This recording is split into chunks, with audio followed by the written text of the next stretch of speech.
Mas mura na ang bigas sa ilalim ng Rice for All program na mabibili sa mga Kadiwa store. Target ng Department of Agriculture na mapababa rin ang presyo ng imported na bigas. May unang balita si Bernadette Reyes. Lalo pang pinababa ang presyo ng mga bigas sa mga Kadiwa centers sa ilalim ng Rice for All program. Ang 100% broken rice na dati 36 pesos, ngayon 33 pesos na lang. Ang 25% broken rice naman mula 38 pesos, 35 pesos na lang. Habang ang 5% broken na dati 45 pesos per kilo, ngayon 43 pesos na lang.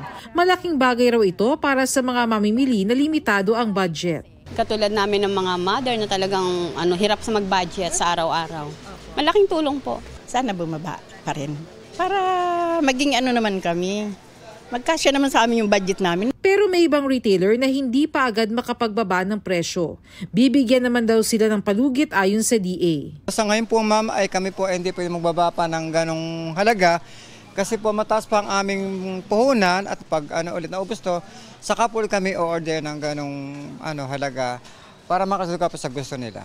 Nakikipag-ugnayan na rin ng DTI at DA sa mga groceries at supermarket para makapagbenta rin ito. Of course, kung kaya nilang ibaba or kaya nilang magbenta ng presyo na mababa, of course, this is best for the consumers kasi at least yung mga consumers may choices talaga ng mababang presyo. Habang bumababa ang presyo ng bigas sa mga Kadiwa centers, target din ng Department of Agriculture na maibaba ang presyo ng mga imported na bigas. Mula sa kasalukuyang 55 pesos kada kilo, target na maibaba sa 52 pesos kada kilo ang 5% imported rice simula February 15. Bagay na mahirap daw para sa ibang retailer dahil halos wala nang kikitain sa bigas. Wala na kami masyadong aabutin. Dahil nagbabayad kami ng pesto, nagbabayad ng labor, talo nga, ibabayad pa kami ng business permit. World prices are also going down.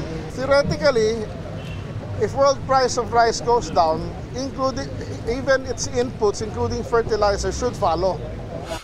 Ito ang unang balita, Bernadette Reyes para sa GMA Integrated News. Igan, mauna ka sa mga balita, mag-subscribe na sa GMA Integrated News sa YouTube para sa iba't ibang ulat sa ating bansa.